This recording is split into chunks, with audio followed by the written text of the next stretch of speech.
Welcome to Between Two Chairs, Demystifying Commercial Real Estate, the podcast that brings you the latest insights and trends on the South Florida commercial real estate market, with your hosts, Fernando I Jr. and Jennifer Woolman.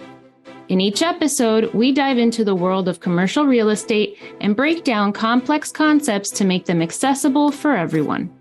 Whether you're a real estate professional, a curious investor, or just interested in the South Florida market in general, Between Two Chairs is the podcast for you. So pull up a chair and join us.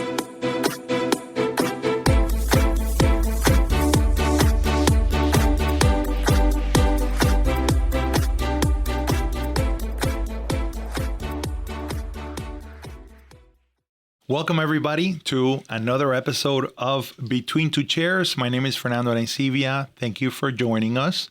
And with me, as always, is the bookworm that is Jennifer Woolman. Hi, Jennifer. Say hi. Hi, everybody. And it's funny that he says bookworm. Yes, I love to read, but right now I have a stack of 3 easy reader books in front of me. So this is my reading level. And what I was holding for those up of you for who are listening, because sometimes Jennifer forgets the concept of an audio medium. She's holding up, if you give a mouse a brownie, if you give a cat a cupcake, and if you give a pig a pancake. So, and the theme here is food. We're going to talk about food today. No. We're very close to lunch and we're hungry, so we figured, why not? No. So it'll be interesting to see how this goes. So when I first put this on our topics, because it's part of our kindergarten series, which obviously we have the most fun with. But the book I had, which I couldn't find in the library, so I brought these other 3, is If You Give a Mouse a Cookie, written by Laura Numeroff and illustrated by Felicia Bond. And so, of course, Fernando and I, we see the topics, but we never discuss them ahead of time. So he walked in today for our recording and said, I have no idea how we're tying this into real estate. So you guys know that we have this kindergarten series and, we've done a lot of cool stories and we've connected it because they're either speak to the importance of mindset or they speak to the importance of the kind of attitude that you need to have in order to be successful in commercial real estate. But I really have no clue how we're going to tie this on. So I am, like perhaps you guys who are listening in, just as, anticipatory as you might be as to what this episode is going to be about. So I'm sure it's going to work out great. So to be honest with you, I'm pretty sure I know why I put this on the list. But anyway, so let's give you a brief rundown for those of you not familiar with the If You Give a series. It's always an animal and food. Mm-hmm. Although sometimes the animals go to school, but we won't go down that road. So this starts out, if you give a mouse a cookie, he's going to ask you for some milk, and then you have to give him the milk. He's going to ask for a straw. When he's done, he's going to ask for a napkin. Then he's going to want to look in the mirror to make sure he doesn't have a milk mustache. He's going to notice he needs something else. So he's going to ask you for scissors. And it goes on and on and on until they circle back after they go through the whole day of the mouse asking the little boy for different things. They circle back. And at the end of the day, he's thirsty. So he asks for milk again. And then the milk reminds him that he needs a cookie. And it goes full circle. So the reason I'm pretty sure I included this is because I think in the brokerage industry, or pretty much anything in life, there are certain people in your life that are constantly asking you for things. And the minute you give them one thing, they ask for something else, and then something else, and something else. And you end up on this giving loop, and it can be draining. Fernando and I always talk about how the importance of a broker is to provide value to their agents, value to their customers, value to their industry, etc. But sometimes you can get tapped for everything, where all of a sudden you become the source of everything for certain people. And so I think this was just kind of a way to highlight the importance of knowing when that's happening, the difference between providing value in what you're able to and the being asked constantly to be doing something for either a particular person or a particular organization or whatever, just on and on and on, because at the the end of the day, time is our most valuable resource.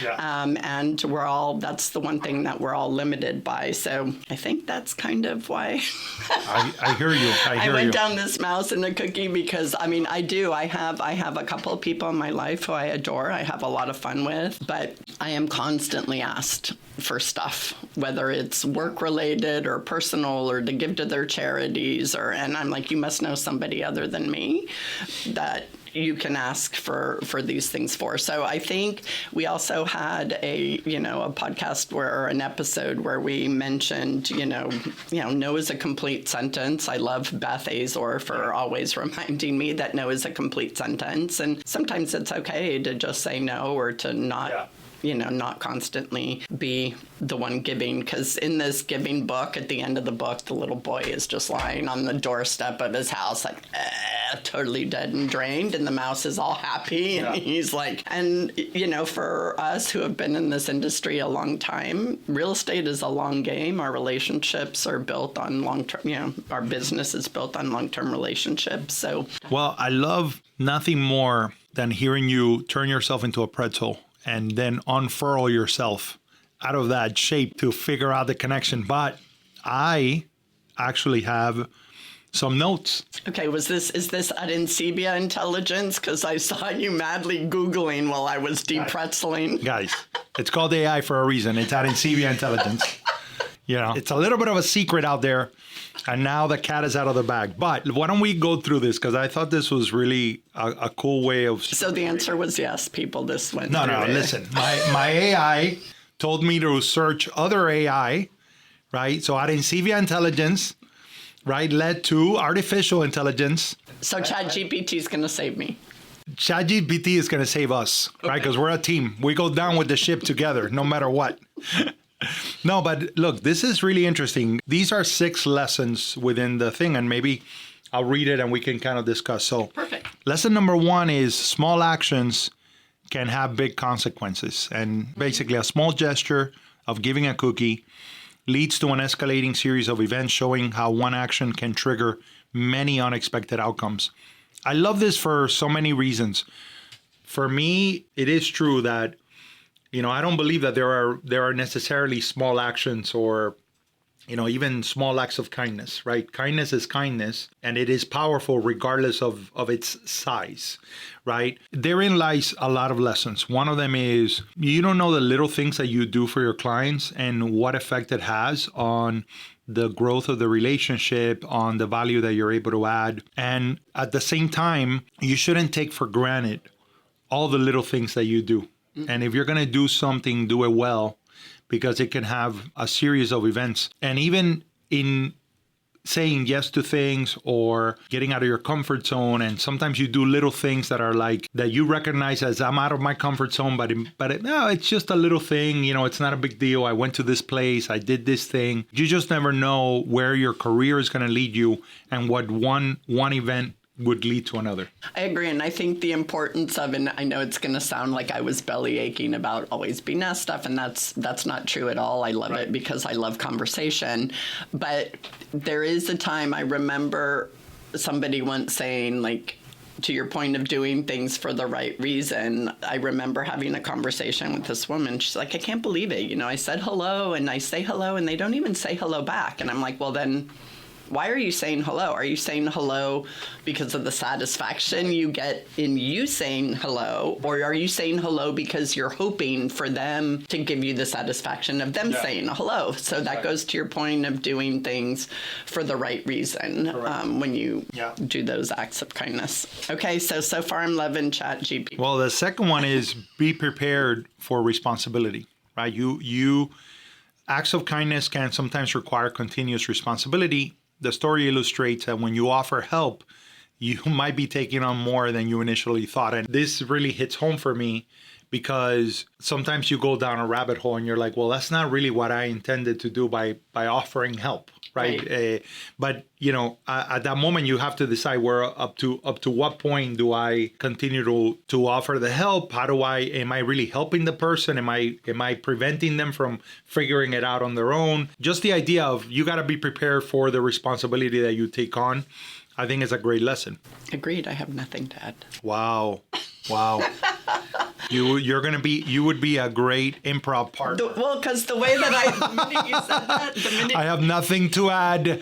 End of story. end of improv skit. Yeah. So first of all, I would never be on an improv stage. Yes, you will. Yes, you will. Now that I know that you said never, yes, you will. I want to make that happen. But the minute you said that, be prepared for the responsibility is, so I have this saying, like, I say not my monkey. So a lot of times when I'm asked things or to help or for whatever it is, I look at it and I'm like, okay, are they really looking for information or assistance, which I'm glad to give, or are they looking for something more that I'm not able to give, like for me to resolve something of their own? And that's when I go, okay, not my monkey. Like I can't get involved in that. I don't have the energy or the knowledge or the time or the whatever to go down that road. So that's why I wasn't going to comment. And I think you're very smart, because the next one is really something that you and I have discussed thoroughly,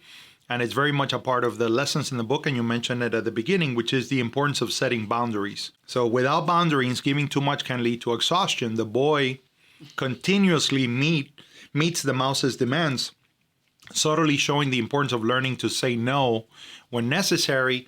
You're the one who taught me that no is a complete sentence, right? And but the setting of the boundaries is also very important, because especially in our business, and when we're here to add value to our agents, to our clients. But let's talk about the agent side of things. The boundaries are set. To your point, if you do everything for others, then there is no growth, there is no learning. There is value in the struggle, and also you don't leave room for creativity. They might have a way to solve the problem that is much more creative than you ever thought of, right? By fixing it for them, and therefore there could never be an aha moment. There can never be a moment of gaining confidence because I was able to resolve it or I was able to address it. And so there's a difference between guidance and then doing everything for others. So I think that the idea of setting boundaries is extremely important. I agree. And I think to your point, I remember when I was first starting out, just yesterday in real estate, I was working a deal and we had another offer come in. Actually, we had two offers come in. I recommended one specifically over another, even though some of the terms in the other one were better, but I knew the people that were involved in that transaction. And I said, oof, this is going to be a rough road.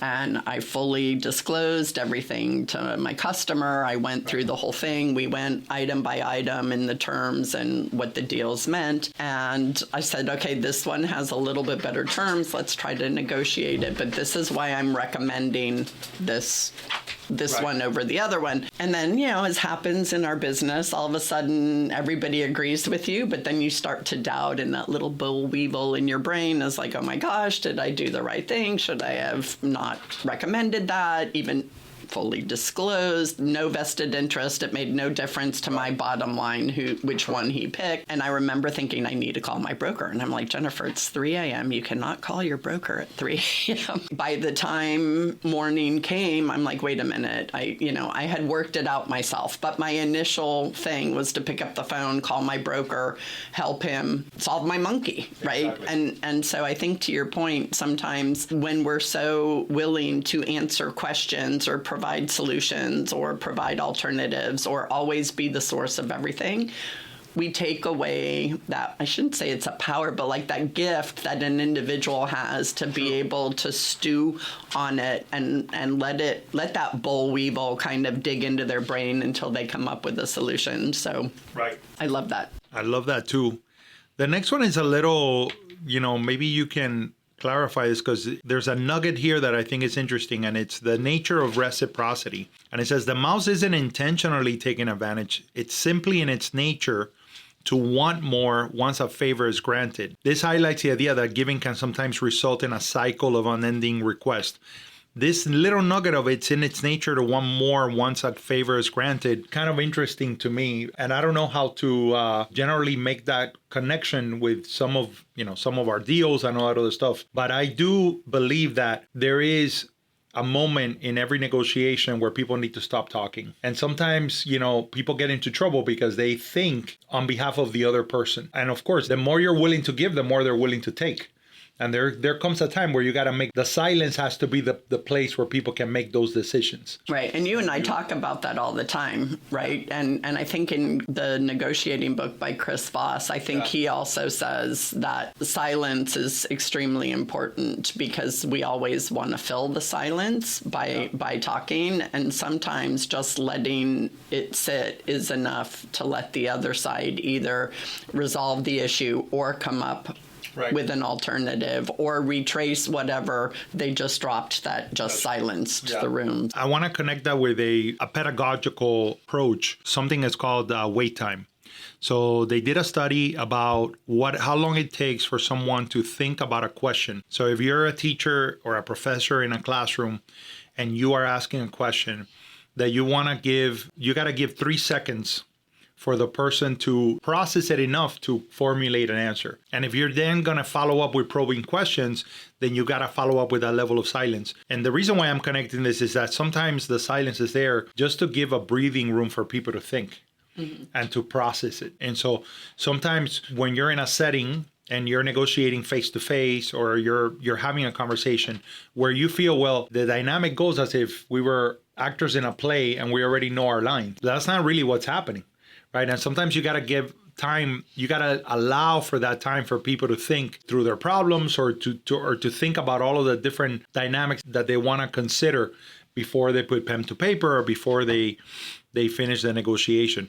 Yeah, I agree with that. And that's something that I found when I started doing all the qualifying questions for a tenant or an investor, where sometimes they're pausing. And then, at the beginning, I was like, ooh, they're pausing. Either they didn't like the question or maybe they didn't understand it. And I'd start talking. And then it was like, no, they literally didn't know the answer to my question. And they were trying to answer it for themselves. And in reality, that person's answer was so much more valuable because of the pause, because it was something that they hadn't considered before when they were looking for a property. And now, not only are they much clearer in terms of what they're looking for or why, but I am as well. So that's a great point to make, and it's important to use it. The fifth lesson is life is cyclical, right? The ending where the mouse eventually circles back to asking for another cookie reflects how events can repeat themselves, implying that some situations in life are ongoing. And, I think that's very true. We see it.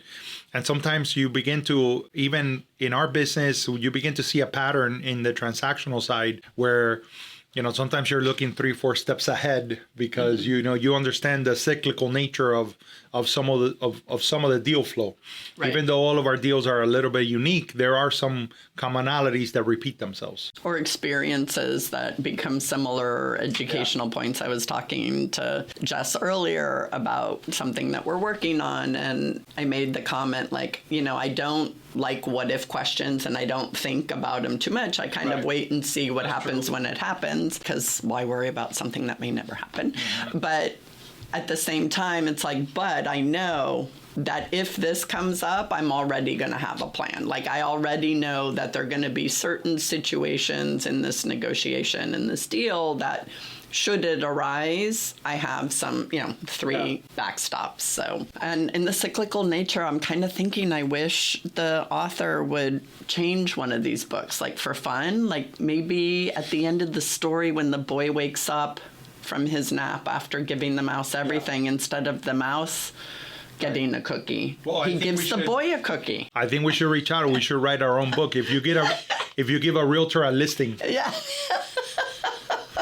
I think I'm ready to do it. Guys, that is trademarked. I'm trademarking it right now, verbally, virtually, whichever issue it is that is required. If you give a broker a listing. There you go. Now, the last lesson is about cause and effect thinking. So basically, for young readers, the book teaches the basic idea of cause and effect in a fun, engaging way, helping children understand how one action can influence another. And I think that is an important component. For me, the lesson here is that sometimes, as you grow older, we think that the more we complicate things, the more importance we give it, the more give it a layer of gravitas. We just think that that's part of growing up. We got to complicate things. We got to make it more complex. So we tend to then, as human beings, begin to your point, what if thinking, right? We begin to say, well, this might cause this effect or it might cause that effect. So we try to deconstruct it, or we try to say, well, I want this effect, so I'm going to start here, right? But I think that those things are, because there's so many variables that happen, that would be, it would be a nightmare for you to try to control. That's counterproductive thinking. I've talked about before my fear of investing, and I was just speaking with an investor last week, and it was so funny because they were like, "Well, I don't want to go a little bit higher because what if this?" And I was like, "Whoa, stop right there!" Because if you start with the what if thinking, you're never going to invest. Not only in this property, but in any property, because you want to make sure when you're investing or guiding investors or guiding agents who are guiding investors, that yes, you address and you do the numbers based on probabilities and what, worst case scenario, best case scenario, middle of the road scenario. But if your scenario is always Armageddon and the end of the earth and what if another COVID happens, or if that is your endpoint, I'm guaranteeing you're never going to invest.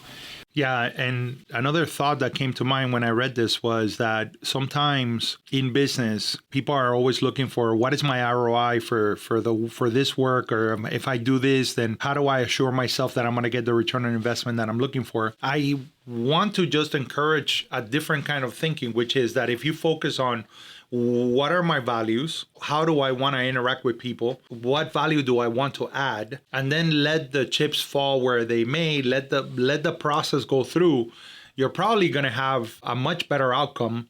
You're going to be generally happier as you're going through that process, and you're never going to have to, twist yourself into that cause and effect thinking.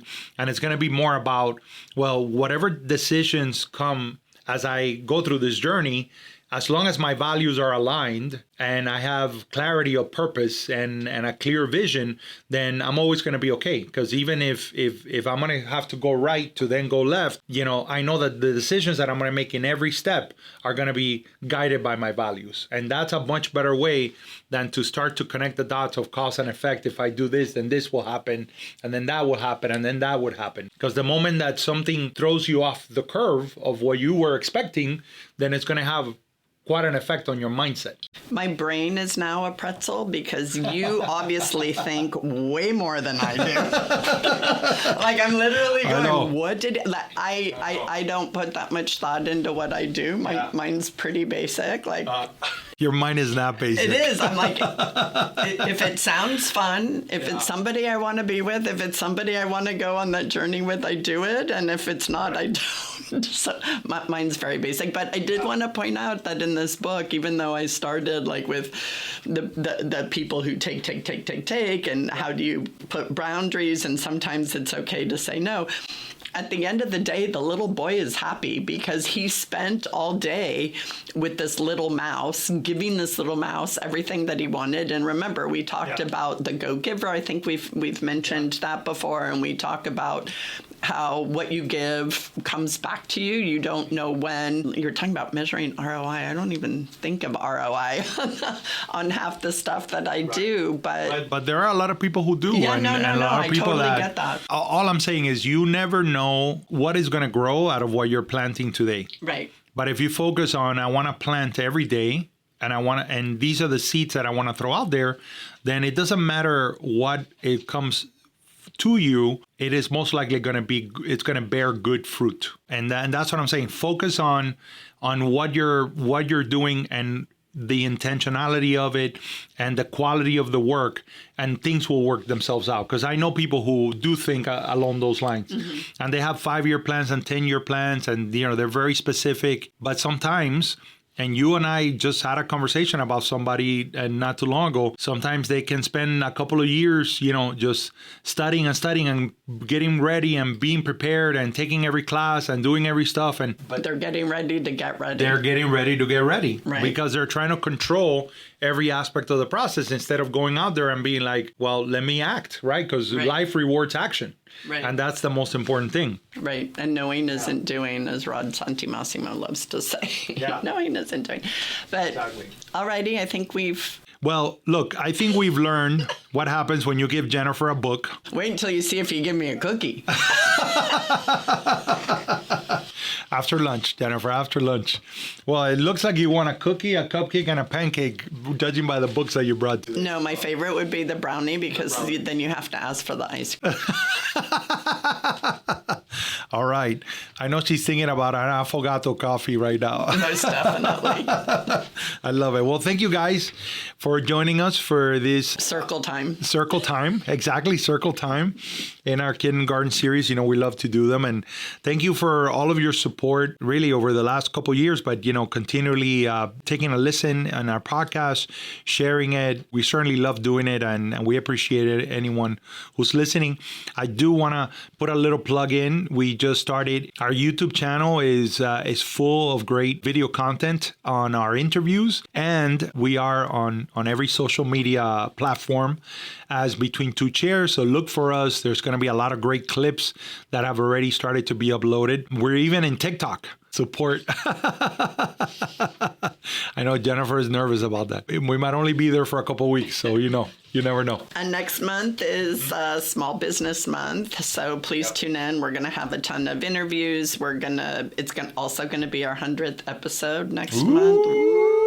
So we're going to have a special interview for that month. It's also, since it's Small Business Month, we're going to have a bunch of resources for small businesses so you can help your small business customers. So thank you, everybody. All right. Bye. Go get a cookie.